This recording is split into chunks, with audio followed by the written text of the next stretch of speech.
They're testing. Okay, you're okay. It's nice that you could take the white paper from the. Yeah. I don't know if these slides will mature as well, but that's okay. Because I can't try it. Oh, that's right. Okay. I mean, it's hard now, but. Are you okay with yours? So I think we only have 86 followers. It's growing, right? You gotta start somewhere. We have a life. Yeah. I don't know how, because it's probably, we don't have a viewer or David. Oh, but you know, that person. Yeah. Okay. I don't know much about it. Yes. Do you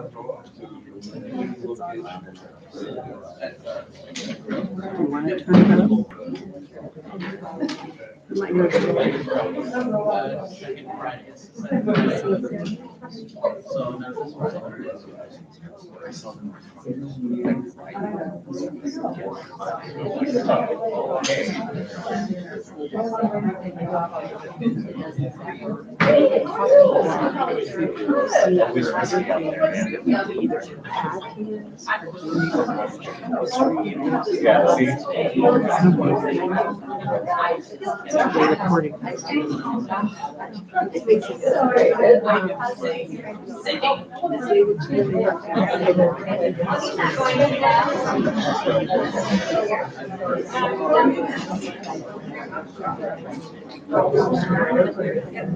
Oh, there you guys are already recording. I'm not needed. I'm just gonna move. You can take over all I this. just want to do it for potential research. It's going to be in your way. If I knew how to plug in their YouTube studio. Well, you have to talk to her because I know about that much. I'm just here to get the message going. This is my capability. I already had straight into class. I have to go back to class. This is just high tech content. It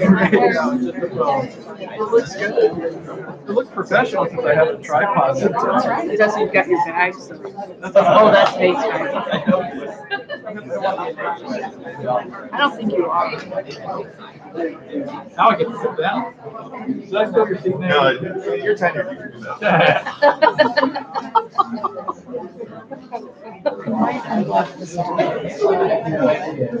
This would really be intimidating with all these cameras.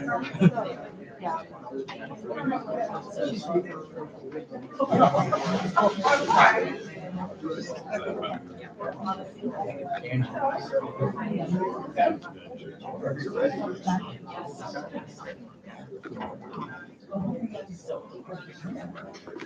Am I on? Is it on? Testing? Testing? Are you guys hearing the mic? Yes. Did you turn it on? I did. No, It is good. yeah, it's on. Okay. And do I need to move it up, maybe? Maybe a little bit. Yes, we should have tested it. Testing? Now is it working for you? Okay, can everyone hear? Okay. Go ahead. Well, welcome. Thank you all for coming to the History Brown Bag Lecture this afternoon. My name is Dr. Nathan Tai. I'm the organizer of the History Department's lecture series. I just want to, before we get to our wonderful talk, I just want to make you aware of some other talks that are coming up on our agenda. We have a talk on April 6th from Dr. Catherine Biba from Hastings College, who'll be talking about atomic spinsters, which I'm intrigued to see what that involves. May 4th, Dr. William Stoudemire from the History Department here at UNK is going to be talking about archaeology in the Southwest.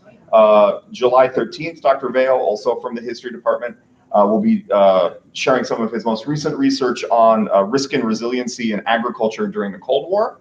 And then thinking well down the line, Lena Homburger Cordia will be talking about the history of sports in Mexico in August. I'm also happy to announce we have 2 book talks also as part of the series now in April. Dr. Pradeep Burua will be sharing his most recent book, which has just come out, the late colonial Indian Army from the Afghan Wars to the Second World War, and that's on April 13th. And then Dr. James Rohrer will be sharing his research on April 20th from his new book, The Early Life of George Leslie Mackay, the Prophet of Formosa. He was a Presbyterian minister to Taiwan, so it will also be a very fascinating lecture. These lectures are all on the History Department website as well as the calendar for the public library. And if you have any questions, do reach out to the History Department at UNK and we'll be happy to answer any questions. But our topic today, which I'm very excited, is a legacy saved, Japanese and Japanese Americans in Nebraska. And our speaker is Vickie Sakurada Schaepler. She is the coordinator of the Japanese Hall and History Project at the Legacy of the Plains in Gary, Nebraska. There she leads an effort to preserve the history of the Japanese on the High Plains and Nebraska. She was instrumental in raising funds and planning exhibits and moving a Japanese hall built in 1928 to the museum where this history can now be showcased. Schaepler spent a career working with individuals with disabilities and medical conditions, working for the Union Pacific, Burlington Northern Santa Fe Railroad, and the state of Nebraska's Division of Vocational Rehabilitation Services. She has served on many boards and most recently served as a trustee on the History Nebraska Board of Trustees, the Buffalo County Historical Society Board, and the Kearney Area Community Foundation. She completed her undergraduate and master's degree at Kearney State College, and I have to say, I have been learning about history from her since the second grade. Very, very excited to be learning more about this topic today. So without further ado, Vickie. So I have to say, Nate was one of the first kids that I asked, do you know anything about Japanese in Nebraska? And he goes, I do. So that tells you a lot about his interest in history and where he comes from. I am excited to be able to share this history with you. I often think of my grandparents coming from Japan, and when you think about the time period they came from, they were probably traveling by steamboat. They probably thought they may not see their homeland again, so it had to be a very difficult decision to come. And I think about that even with all of your ancestors that came, because it was such a commitment to come to America. So I wanted to talk a little bit. I'm originally from the Scottsbluff area, but now I reside here in Kearney. But this happens to be a picture of my grandparents, my grandfather, I should say. And so my grandfather came from in 1905, came directly into the Colorado area, traveling through Hawaii. So Japan was going through a period of great change. They were moving from a feudal system to a system of industrialization. There were taxes to be paid, and if you were a second or a third son, your opportunities were less. There were labor contractors in Japan that heavily recruited people to come to this country, and they could make 5 times more money if they were to go to Hawaii in order to work. So my one grandfather came through Hawaii, worked there for 6 months before he came into Colorado to join his 2 brothers that are in that picture.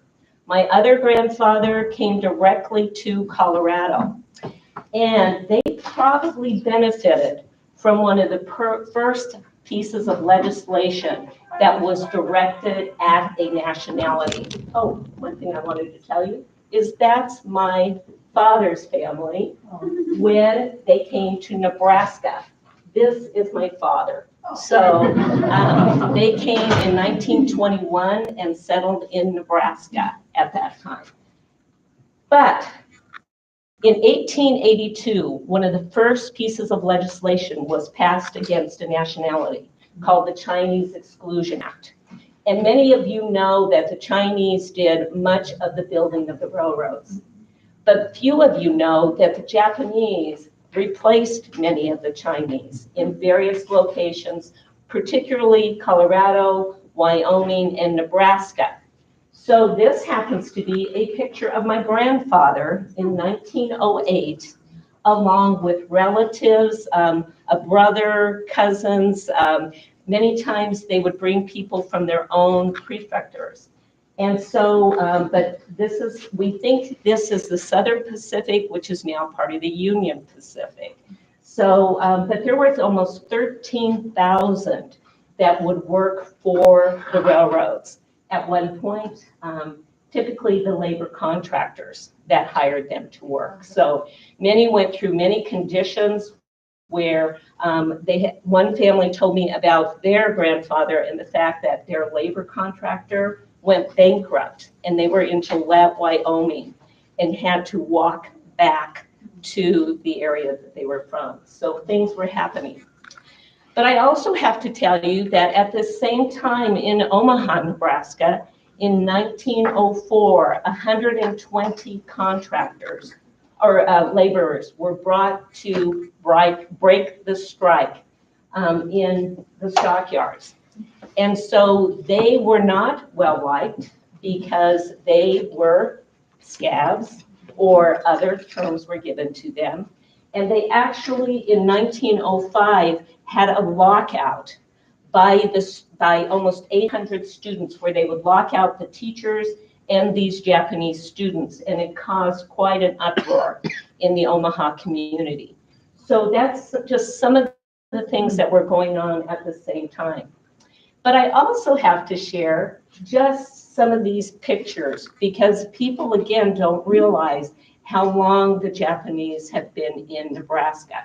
This happens to be a place called the Eagle Cafe, which in Scottsbluff was opened in 1911 and remained open until 1967. So they were there a long time. The Japanese ran a lot of the restaurants for the Union Pacific and other railroads. They would run the hotels and did a lot of the labor work. So most of them came to Nebraska working for the railroads, but they stayed because of the sugar beet industry and other opportunities. I love this picture only because of how short the Issei, which is our first generation, is, along with those huge horses. And I love to tell this story because this is of some relatives that had a cabbage field. My grandmother would talk about the fact that there were so many Germans from Russia, and so they would layer the cabbage in the cellar and bring them out every couple of weeks. So they were very well respected by the Germans from Russia, and then particularly in the Scottsbluff area, they had quite a population. Now I threw in this picture of my grandfather again because of the sugar beets. I don't know how many times I've been asked, what do sugar beets look like? So here's your chance to see what sugar beets look like. Now there are some laws that are being passed, and so I have to talk about the U.S. Naturalization Acts. And the one in 1906 would actually form the Bureau of Immigration and Naturalization. So we would now have a federal bureau that was overseeing immigration. But there were also other acts that had passed previously. So in 1790, they determined that in order to become a citizen, you had to be a free white. And then in 1870, they would add those of African descent because of Reconstruction. So we have those two things that had happened. Well, in 1916, there would be someone who actually appeals because he wants to become a citizen. And he actually appealed on the fact that he felt it fell into the white class. But it would go all the way to the Supreme Court, and the Supreme Court would determine that he was neither white nor black or of African descent, and therefore not eligible for citizenship in 1922. Now, some other things that had been going on is the fact that in 1906, there was this, and actually in the early 1900s, a movement on the West Coast that was kind of an anti-Asian movement. The Asians had been starting to immigrate. It had been a closed society for quite a long time, but in the late 1800s, they began to immigrate. And in 1906, the San Francisco School Board would vote to segregate Japanese students. Now, the Japanese government took great offense to this because they felt that they sent good immigrants to the United States to work and to represent their country. And so now keep in mind that during the same time, the Russo-Japanese War had occurred. And, so all of a sudden, Japan has won a war, and President Teddy Roosevelt gets involved because he is concerned about what's happening to their people.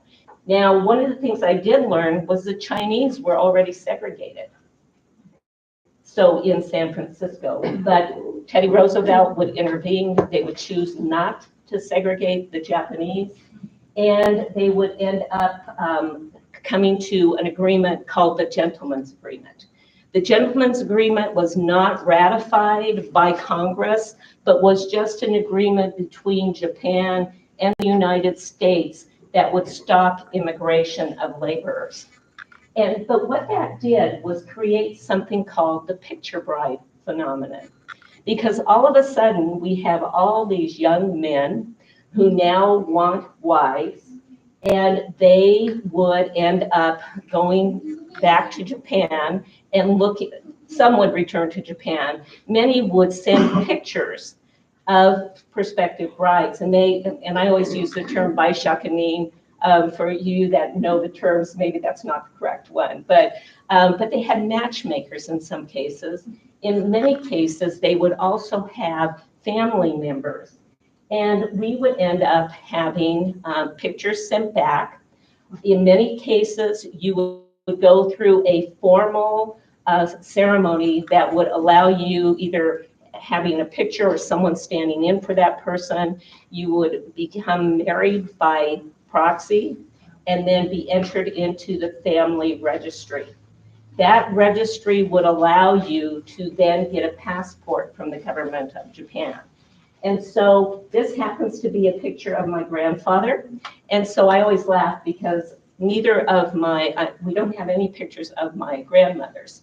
And I said the men just don't take as good care of those pictures. But this is another distant relative, and that's of their mother. But the picture brides, can you imagine what it was like to come to this country? When I look at these pictures coming to Angel Island in San Francisco or Seattle, one of the stories that I read was about a bride that comes to Nebraska. And she is quite angry when she arrives because she's taken to a sod house and could not believe that her husband would expect her to live in this, dirt in the ground. And then she realizes everybody lived in sod houses back then. So I think there's a lot of, the other thing that would happen with picture brides is the fact that sometimes the pictures that got sent to the bride was 10 years ago. So we compare it to what happens today. And sometimes it wasn't even of the same person. So it became very difficult. One of the grandparents that I knew talked about the fact that when she arrived in San Francisco, her husband didn't show up for 2 weeks. And she asked somebody, where is Nebraska? And they pulled out a map and they couldn't find it.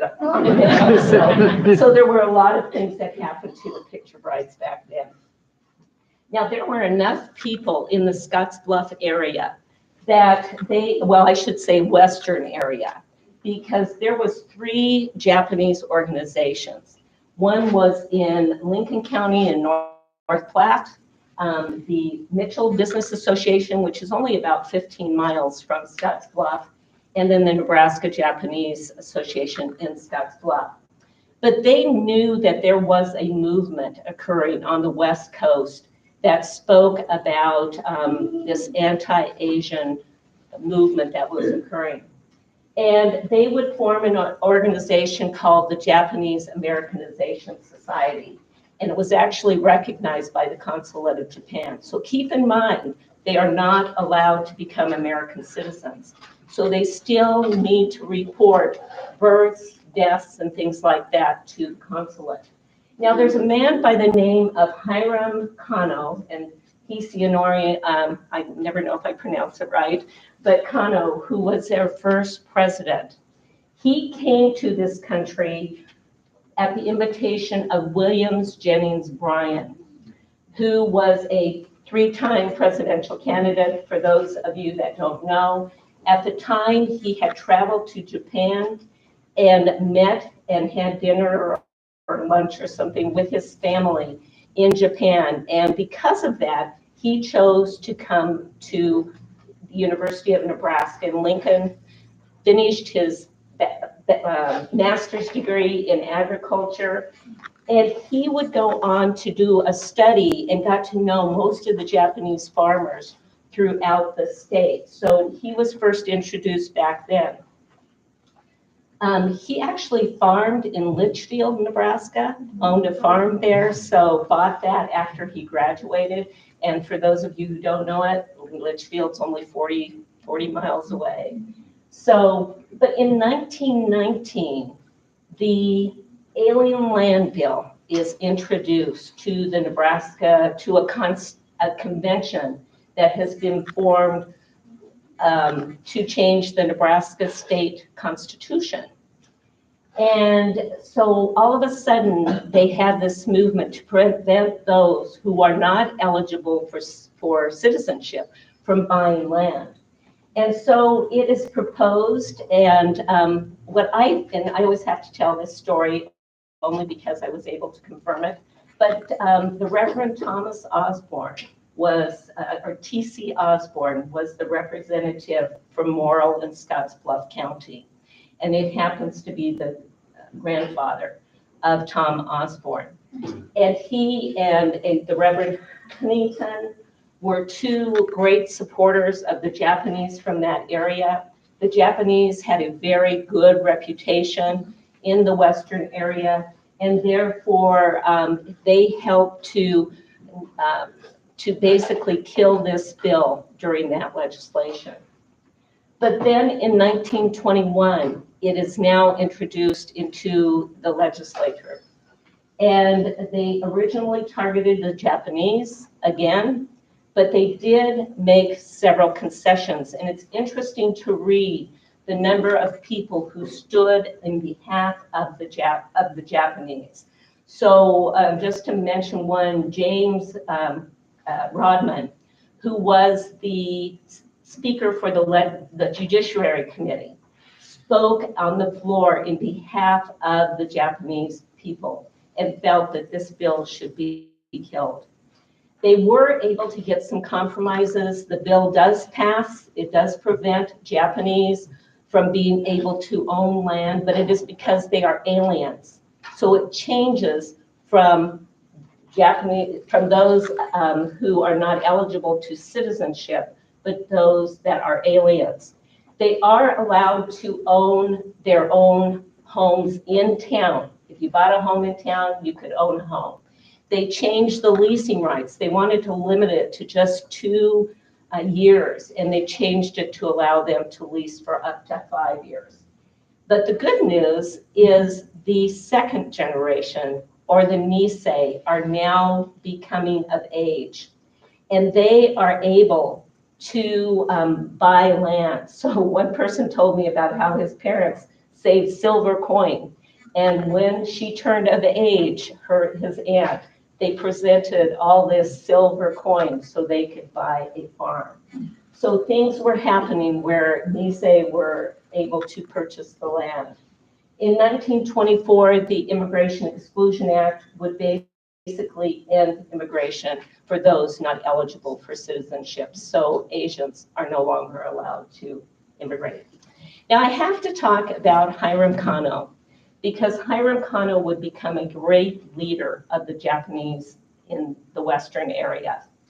And I always point out Bishop Beecher, because he met Bishop Beecher in 1921 when they introduced that bill. And Bishop Beecher was a huge man, and Hiram Kano was the tiniest man. And so, but Bishop Beecher would find out that he was a Christian, which was probably unusual at the time, because they think that his family may have been Shinto or Buddhist, but he felt he had an awakening and became a Christian. And so Hiram Kano would eventually be convinced to move from Litchfield to western Nebraska, and his daughter told me that they lived in both communities, both North Platte and in Scottsbluff. And he would become a great leader in the community. He brought, oops, I always have to use my cheat sheet so I know what's ahead, sorry. But under his leadership, it is felt that several Japanese halls were formed. And so there was a Japanese hall that was located in North Platte, Nebraska. That one they think was purchased by a family, but there were two others. One built in Scottsbluff, Nebraska by members of the Japanese community. The third one was built professionally. And so, but these happen to be pictures. My grandfather helped to build this hall along with members of the Japanese community. This is a professional theater group sponsored by someone in Denver who came to do this, and we think it was in the 1930s, just based on the size of some of the kids that the families recognized. And then I have to show my dad and his brothers. They had a judo club that had been formed. And then just to show you how important America was to them, they had both the Japanese flag and the American flag. And actually there's a theater curtain that you see back there, and I have that theater curtain. So those are some exciting parts of that. They would have Japanese school. So they wanted to make sure that their children knew at least the basics about Japanese. And so each one, these actually come from all three of the halls. The one in Scottsbluff, I always laugh because this little guy here who looks so ornery, he was a part of my committee and so dedicated to this project. So this has been very important to them. But we also have the halls from North Platte. This one is North Platte. And then this one is the hall in Mitchell, Nebraska. So a lot of kids. Who would do the teaching? Usually they had Japanese students that were on break during the summers. And so they would do the teaching. In later years, they had maybe someone who was more educated, a teacher that lived in the community that did some of the teaching also. But typically that's who it was. I have to share this just because a lot of people don't realize baseball started in Japan in the 1870s. So they saw it as a bridge to the United States. And I just recently found out about this. And this happens to be an entrepreneur who had started a Native American baseball team and was traveling the country. And he decides to start a Japanese baseball team. And so it started in Lincoln, Nebraska in 1906. And what was so funny when I read it is that he had 5 Issei or Japanese that were from California. And apparently they didn't play baseball as well as he thought. And so he recruited a few Native Americans that he thought could pass as Japanese. So, but if any of you know anything about baseball, you know, the 20s and the 30s were the heyday of baseball. And so the Japanese, like everyone else, formed baseball teams and they played each other. So you saw a lot of people moving between various areas. So I have to share this because, again, under the leadership of Hiram Kano, we believe that they formed this Japanese Young People's Conference that existed. This is the 11th year of this conference. That is Wyoming, Nebraska, and Colorado. So, and of course, I've got to point out my dad since I'm showing you everyone else, but my dad looks really dapper in that picture. So, but if you think about it, it's November of 1941. And Pearl Harbor happens. And it is a horrible day for all Americans, but it's also a horrible day for the Japanese. This is the home of their parents. Some of them have sent children back to be with their grandparents. They don't know what's going to happen. Leaders of the Japanese community are picked up. And so Hiram Kano is picked up and his family does not not know where he's at for several days. He's picked up on the stairs of his church in North Platte and taken to Omaha, and he will remain incarcerated for over 2.5 years because of his Japanese background. Now, my grandfather was also picked up because he was the treasurer of the Japanese Americanization Society in Scottsbluff, but he always talked about the fact that he was treated well. And as far as we know, Hiram Kano was the only person of Japanese, who was Japanese that remained incarcerated for a long length of time. He saw it as an opportunity, though, to share his ministry. And he would go on and provide counseling to his fellow inmates. One of the touching stories, and I'm pointing out this book because I always run out of time, but the Nikkei farmer on the Nebraska Plains really talks a lot about his ministry and what he was able to accomplish when he was imprisoned. He would eventually be released, but because of he was paroled in 2.5 years, but because of some concerns in the Scottsbluff area, they do end up, he goes to seminary during that time because he doesn't want to cause trouble. So, but it tells a lot about his life. I have to talk about Ben Kuroki. He's probably our most famous person. But Ben Kuroki was in the Air Corps. My dad was in the Air Corps too. And partly because when they went to volunteer to be in the service, a lot of the service, the Army did not call them back. And there were actually cases where people were serving in the service where they were dismissed and they were all of a sudden reclassified as 4C, enemy aliens, even though they were American citizens. So, but Ben Kuroki got to stay. He was one of the few that got to stay in the Air Corps. He would go on and fly 58 missions when the normal person flew 25. And so, but Ben Kuroki at 30 missions, when the normal person again flew 25, came back to the United States. And he was supposed to be on a radio talk show because he was a famous pilot, or not a pilot, sorry, gunner, on a bombing ship. But anyway, he would go on and he would speak at the Commonwealth Club of San Francisco when they decided not to allow him to speak at this, on the radio show. And he would talk about his patriotism and his desire to serve his country. And so it began to turn the tide for Japanese Americans that were serving in the service. So we feel like Ben Kuroki really had an impact. Tadmagaki was someone that most of you probably haven't heard of. So, but Tadmagaki was part of the Office of Strategic Services, which is kind of that precursor to the CIA.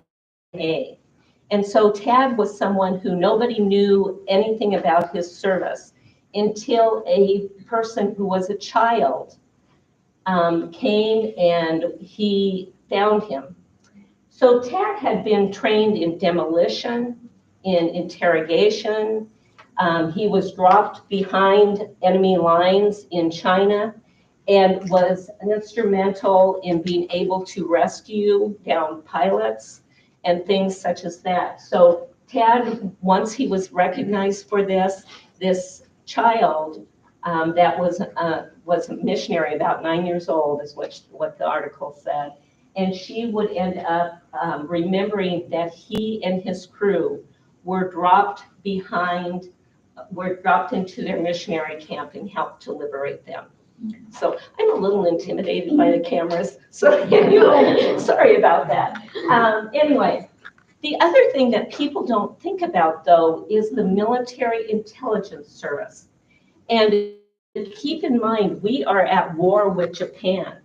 And for that reason, we need to be able to translate, we need to be able to interpret, we need to be able to interrogate prisoners of war.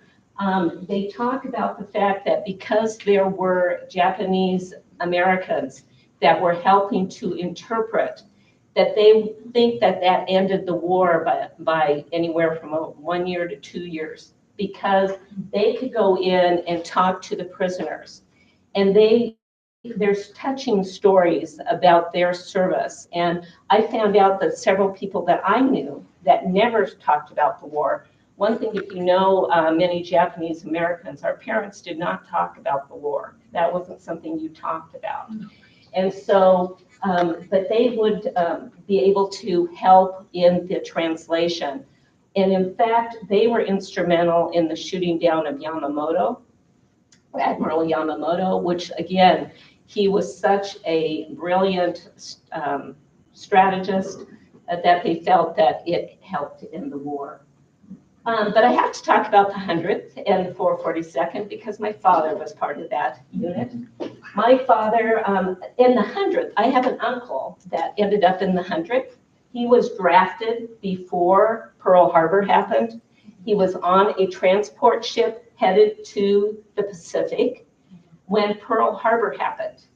And he and 2 other Japanese Americans are dropped off in Hawaii and left because they didn't know what to do with the Japanese Americans that were there. My father would end up, I told you, was in the Air Corps, and they didn't know what to do with the Japanese Americans that were in a lot of these different divisions. And my father ended up in Fort Robinson for a year, learned how to cook, which became his career, but learned how to cook for the officers. And they would serve them, and he has a good conduct medal from that experience. But to tell you a little bit about the 442nd, it was formed in 1943, partly because the 100th had gone and were such great, they trained so well that they finally decided that Japanese Americans could serve in the service. And again, these are segregated units. But to give you an example of one of their battles, probably the most famous battle that they were known for is the Battle of the Lost Battalion. In the Battle of the Lost Battalion, they had already been involved in the liberation of a town in France, and it's called Brières, France. And so they had been involved in some heavy fighting. They thought they were going to get a break, and then they were sent immediately to rescue the Lost Battalion. 2 other regiments had been sent in to try to rescue them, and they were not successful. And I think this particular picture is pretty poignant if you look at it, because they would win this battle. One person told me her uncle, who was from North Platte, had gone up with 137 in his unit and ended up with 7 at the end, if that tells you anything about the battle.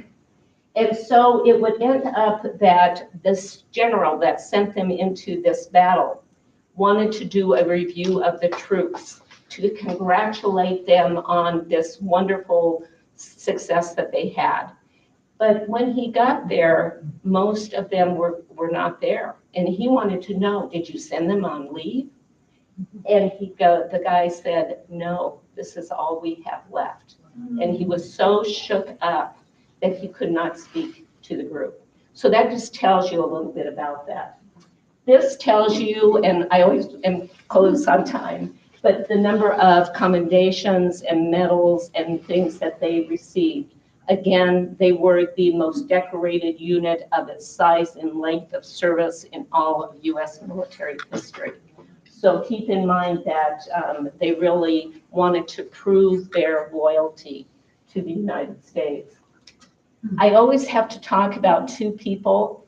This one is Harley Tanaka, who's from the Morrill area, which is just outside the Scottsbluff area, close to that area. But he is killed in action in Italy, and it's just a month before the war ends. So the other one is a person by the name of Kai Tanahashi. And Kai Tanahashi is a student at UNL, actually ends up going to the university is one of the probably few officers that is of Japanese ancestry. But he had a touching story on his, because he is killed on July 4th of 1944. He is someone who received a Silver Star because he wanted to make sure that all his men received medical care before he. They had been mowed down by a by a machine gun, and anyway, it was a very touching story. And this story may have been lost, but his class at UNL preserved his story, so called Love of Country. And so they have a book about him. Now, many of you are aware of the fact that the Japanese were incarcerated, Japanese Americans. And on February the 19th of 1942, Franklin Roosevelt would sign into Executive Order 9066, which would end up incarcerating almost 120,000 individuals. That figure changes depending on what you read. But almost 62% are American citizens. So keep in mind that they are incarcerated because of the color of their skin. And these show you where the camps are located. So the triangles are the camps, and they are not in nice places. So the two in Arkansas are swamplands that they thought was somewhat uninhabitable. Hart Mountain in Grenada, almost all of them are in very desolate areas. The stars that you see are the Department of Justice camps where people like Hiram Kano are sent to. And the others are, so when they made this order, they gave people very little notice. In some cases, you might have had a week, you might have had 2 weeks to sell or get rid of or find a way to keep. So think about it, how it would be for you to be able to leave in 2 weeks. And so they were forced to leave beautiful homes and sent to fairgrounds and other makeshift areas. Sometimes they were horse stalls that had been whitewashed. One family told me about a young mother that was put in a horse stall, and they ended up giving up their area so that she would not have to be in the smell of it all. But this tells you a little bit about it. Hart Mountain and Amachi are our two closest camps. One is in Wyoming by Cody and Pell. The other one is Amachi, which is close to Lamar in that area. But they would see, Hart Mountain would see their coldest, one of their coldest winters, 40 below zero. And many of the people that came there were from California, were not used to this cold weather. And so it was culture shock for them.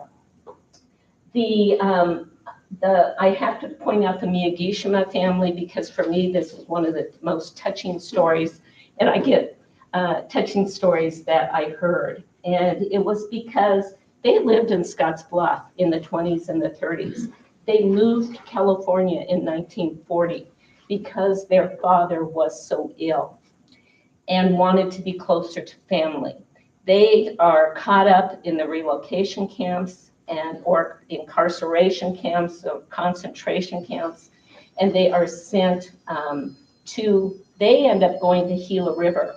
Most of the people in their area went to Roar, Arkansas, but because their father could not travel with the family because he was so ill, they were sent to Gila River, which they think was because the families that were, several of the families with them also had people that were hospitalized. So it gave them a closer place to come. And so, but when I was talking to Alfred Miyagishima, he told me that he was able to get out of camp. He was able to come back to Nebraska, attended Scottsbluff High School, worked at the Eagle Cafe that we talked about. But he is drafted shortly after his graduation. And he told about the fact that his greatest regret was not seeing his father before he died. So those are some of the stories. But I have to share this picture. Many of you may know that the 2 stars in the window signify my dad and his brother that are serving in the armed services. And this happens to be a picture of my family during World War II. And I didn't really know the rest of the story until more recently. But Addison Sheldon, who is the namesake of the Sheldon Art Gallery, he was the head of the Nebraska State Historical Society, their superintendent. And Addison Sheldon, my family farmed for his brother. And he had them pose and gave them this flag. And they took this picture because Addison Sheldon sent that picture to the governor of Nebraska, appealing for a family who 3 members of the family, they were originally from the Scottsbluff area. Prior to knowing that incarceration was going to happen for the Japanese, they came back to Nebraska. They made it back. 3 brothers came back, but the sister chose to stay with her husband. And so Addison Sheldon would appeal to Dwight Griswold to release them help them release them. And he would decline, citing public opinion as his reason. But I have to talk about Ralph Carr. Even though he is the governor of Colorado, he is actually someone who, he didn't necessarily advocate for the Japanese, but he advocated for people who were American citizens of Japanese ancestry, and said, I welcome American citizens to Colorado. And so some people did go to Colorado, but there is a story about his life called The Principled Politician. And one of my aunts told me she did not know why her parents respected him so much until she read that story. And it truly is just talking about the rights of American citizens and did not particularly address the color of the skin. Now, I've got to be proud of the University of Nebraska because they were the 3rd largest acceptors of Nisei students.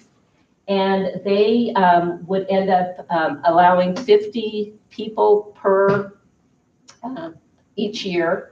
And they would appeal to other universities to take them. So people like Nebraska Wesleyan took up to 20 students. And in fact, I found out that Union College took several students from the camps. So there were opportunities. Now, I couldn't decide if I was going to share this particular story, but in the Shelton and Gibbon area during World War II, so keep in mind that we now have a shortage of workers. And the farmers and construction companies are all looking for help. And they decide that they are going to start allowing people to come out of camp and work. And so they would come to the Shelton and Gibbon area, and we would have 90 people sign a petition on why they should not be in the community. But keep in mind that you might have had what I always think of as the vocal minority, at least I will hope it's the vocal minority, that opposed them coming here. But yet we had all of these other people who stood in behalf of the Japanese Americans that were coming out of camp. And so in Kearney, we have 13 ministers, and they said there would have been more, but they had to hurry up and get that sent, and they end up writing a letter opposing that. We saw editorials from the Columbus paper, the Lincoln Journal-Star, from the Norfolk News, all in support of Japanese Americans. So eventually they would agree to leave, but I just thought still people came to support them. Now, I always have to tell this story because Scottsbluff Junior College also took one of the people from the camps.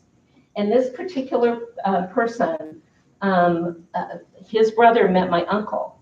And he wrote a book called The No-No Boy. Now, it's very controversial in the Japanese community, the Japanese American community. But he himself and his friends here that attended Scottsbluff Junior College were members of the Military Intelligence Service. So keep in mind that they all served their country. But there was this group that chose not to. And they answered no. And part of the reason they did that was, if you will let our families go, we will serve, was their whole premise. And so the questions are you willing to serve in the armed forces of the United States on combat duty wherever ordered? And will you swear unqualified allegiance to the United States of America and faithfully defend the United States from any or attack from a foreign or domestic force, and forswear any form of allegiance or obedience to the Japanese emperor or a government? Now keep in mind that Japanese, if they put no, they have no country, because again, they cannot become American citizens. And for those that are the others that are American citizens, they've never sworn allegiance to the Emperor of Japan. So, but Heart Mountain would end up having one of the largest trials in Wyoming history of 63 people who said no to those questions and for evading the draft. And they would be charged, sentenced, and sent to incarceration at Leavenworth and Camp O'Neill for over 2.5 years. But what I also want to tell you is that there's 2 other cases. One is of a group that is charged at Tule Lake, and the similar size, my understanding, but at Tule Lake, they dismissed the charges because he understands why they took that stand. Another one was at Poston, and at Poston, the judge charges that or finds them guilty, but he fines them 1 penny. So it shows you how important our judiciary is. Now, I'm going to have to hurry because I always go over. So anyway, but the Sioux Ordnance Plant would take almost 80 people from the camps, and they worked at the Sioux Ordnance Plant. They provided housing for them. I met one person who shared his birth certificate that said that he was born at the Sioux Ordnance Plant. So we thought that was fun. But I went with a couple of other people who had relatives there, and were at Amachi, and Amachi advertised heavily to allow them to do that. Father Flanagan, many of you know, he was very instrumental in bringing people out of the camps, brought about 200 out of the camps and had them work there. And I'm going to go ahead, I added this slide, but it is about Hiroshima. And this is close to the end of the war.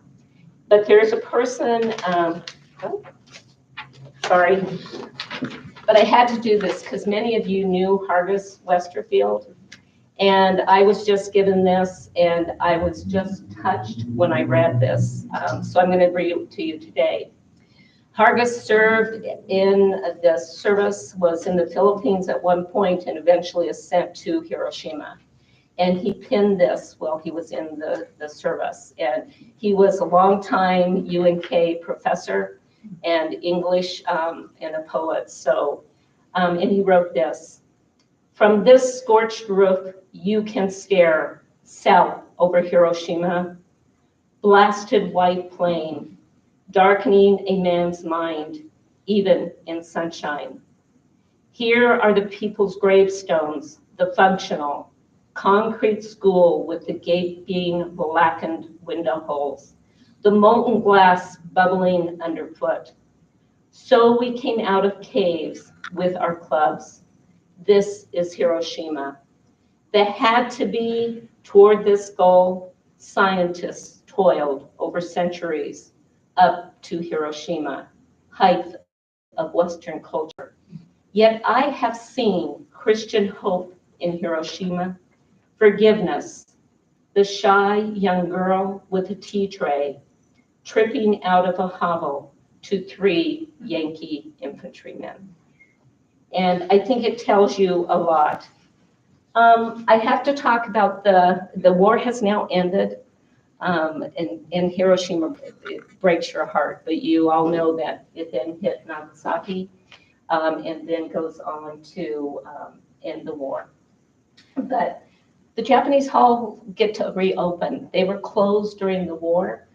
And, but I often want to just mention the fact that there was also a Buddhist presence in the Scottsbluff area. They didn't come as often, and they met in homes, but in 1949, they added a Buddhist shrine that was closed during parts, but they brought celebrations to the area. And then in 1952, they passed the McCarran-Walter Act. And for the first time, people are able to become American citizens. Many of them have been here for 40 years and have been waited for this time. So this is the group from Scottsbluff. And unfortunately, my grandfather died in 1952, so he did not get to become an American citizen, but my grandmother did. And so, but this is the group from sorry.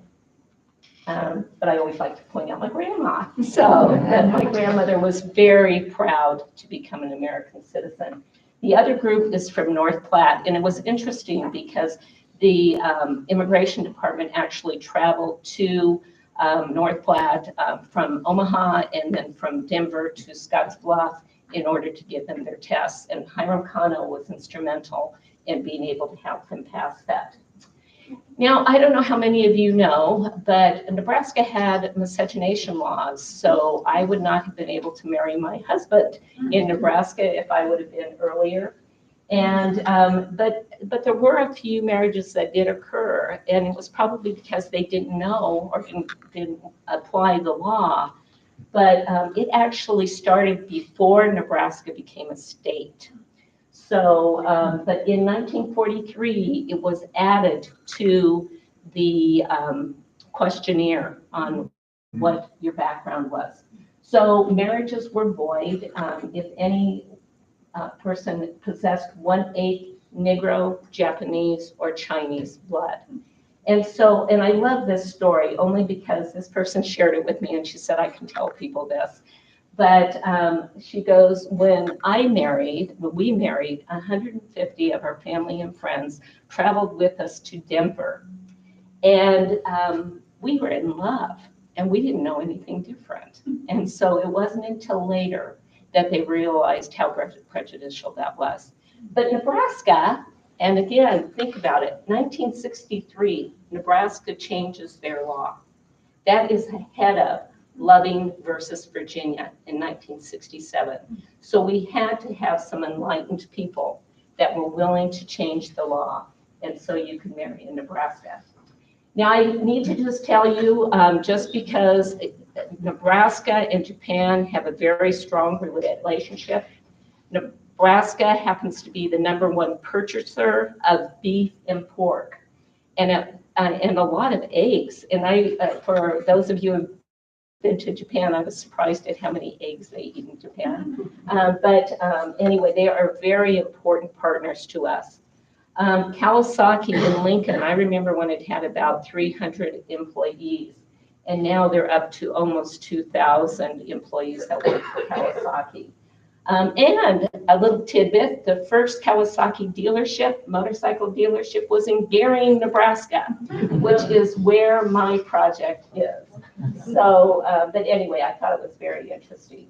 I always have to talk about the Shin Issei, because to me, they are the important part of helping my generations keep our traditions. And so many of you may have been to the UNK festival. It's quite the event and it teaches a lot. We have sister city relationships with two places. One is Shizuoka, Japan, which interesting enough is where my father's family is from. The other is with Kumamoto, which is Hastings. Shizuoka is Omaha, sister city. But Hastings is Ozu, Kumamoto. And interesting enough, that is my other grandfather's prefecture. So I have connections to both of those areas. And Hastings College has a beautiful Japanese garden there that they have gifted to them. The other people, though, are just all of the professionals that come working in the United States. Many of you know about Jun Kaneko, and Jun Kaneko is Japanese, internationally known. And so we're very proud of him.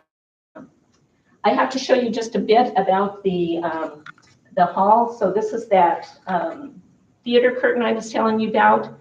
We know it's 1929 because it's the 4th year of the Showa emperor. And these are just some, I didn't realize this, but my grandmother gave this to what was called the North Platte Valley Museum. And I just found out about it. So we didn't know she had given it, but she brought it with her when she came as a picture bride in 1916. So, and then the Eagle Cafe, again, we have those.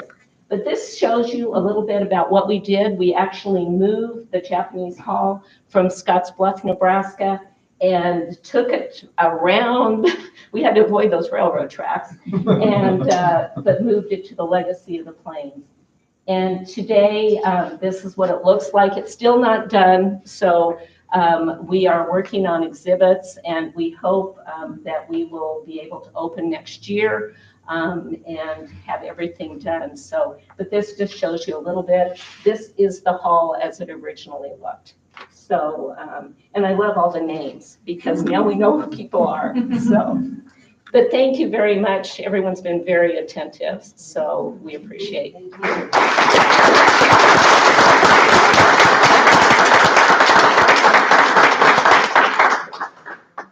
I don't know if you have any questions. I know I've kind of ran over. Go ahead, Rob.